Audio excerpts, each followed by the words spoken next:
commence par les temps forts de l'actu du jour et quelques éclaircies sur le front de la lutte contre le Covid-19. En France, tout d'abord, la baisse du nombre de patients hospitalisés se poursuit.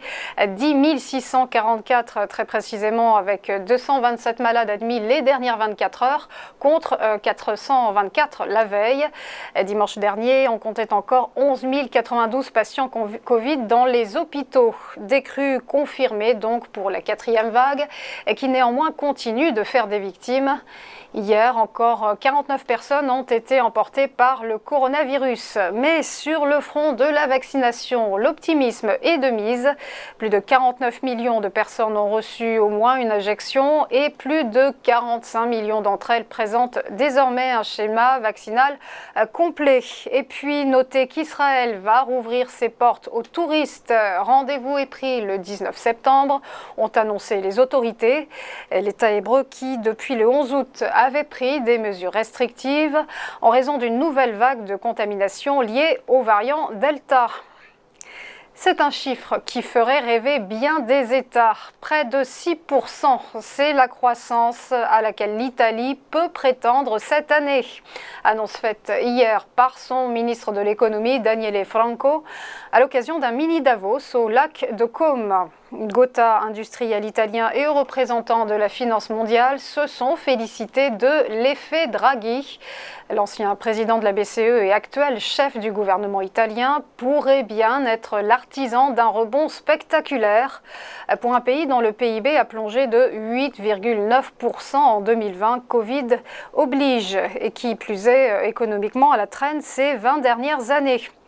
Autre facteur décisif, l'Italie bénéficie de la plus grosse part du méga plan de relance européen et pourra ainsi dépenser 191 milliards d'euros puisés dans les fonds de Bruxelles sur le total de 750 milliards.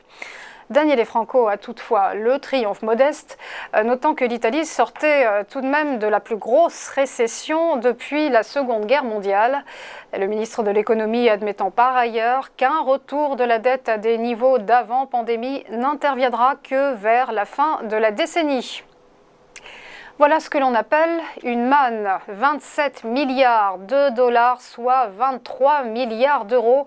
C'est le montant probable du contrat signé entre Total Energy et l'Irak. Une somme mirobolante pour le groupe de Patrick Pouyanné, qui pour l'heure refuse de la confirmer. Toujours est-il que l'accord, lui, existe bel et bien.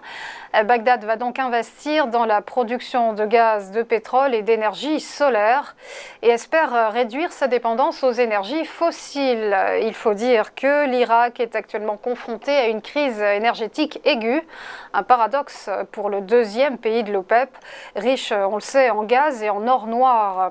Bagdad est néanmoins dépendant de son voisin iranien qui lui fournit un tiers de ses besoins en gaz et en électricité et à qui il doit déjà 6 milliards de dollars. L'État du Golfe vise donc à changer la donne au moyen du contrat signé avec le groupe français Total Energy qui en outre ambitionne cette année de consacrer 20% de ses investissements de croissance à l'électricité et aux énergies renouvelables.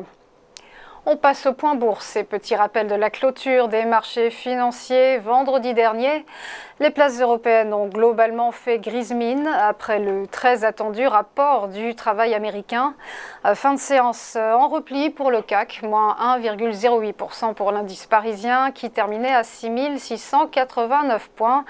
À Francfort, le DAX cédait 0,37%, à Madrid, l'IBEX rendait 1,31% et à Londres, le FTSE chutait de 0,36%. Du côté de Wall Street, les chiffres mitigés de l'emploi aux États-Unis n'ont pas vraiment perturbé les indices. On rappelle que ces chiffres ont déçu, avec certains chômages en léger recul, mais beaucoup moins de création d'emplois qu'escompté, 235 000 au lieu des 733 000 comme espéré.